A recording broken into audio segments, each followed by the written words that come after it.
போதும் பாரதி. இதுக்கு மேலேயே அவமானப்படுறதுக்கு எதுவுமே இல்ல. இதெல்லாம் உனக்கு தேவையா?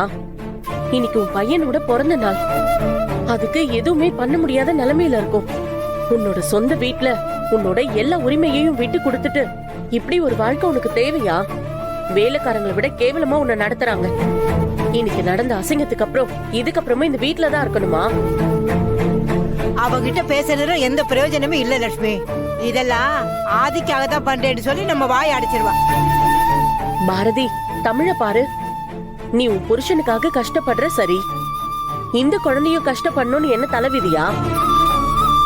தமிழ் மனசுக்குள்ள எல்லாத்தையும் மறைச்சு வச்சுக்கிட்டு உன் வார்த்தை கட்டுப்பட்டு வயசுக்கு மீறின பெருந்தன்மையோட நடந்துக்கிறான்.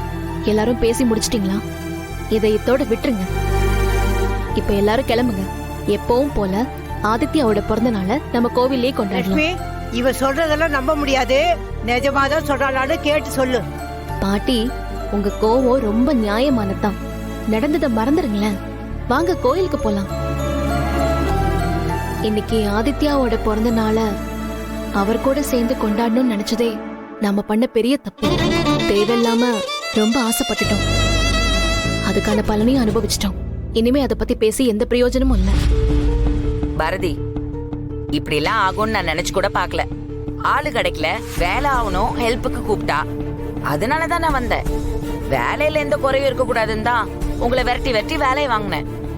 அது இவ்வளவு பெரிய பிரச்சனைல முடியும்னு நான் நினைச்சு கூட பாக்கல. என் மேல ஏதாவது தப்பு இருந்தா எல்லாரும் என்ன மன்னிச்சுக்கோங்க. பண்றதெல்லாம் பண்ணிட்டு எப்படி நல்ல மாதிரி நடிக்கிறா பாத்தியா? சாத்தான் வேதம் ஓதிச்சா அப்படி இருக்கு இவ பேச்சு. உலகமாக நடிப்பா இருக்குங்க. தெரியாம தான் கேக்குறேன். உங்களுக்கு எதுவுமே தெரியாதா?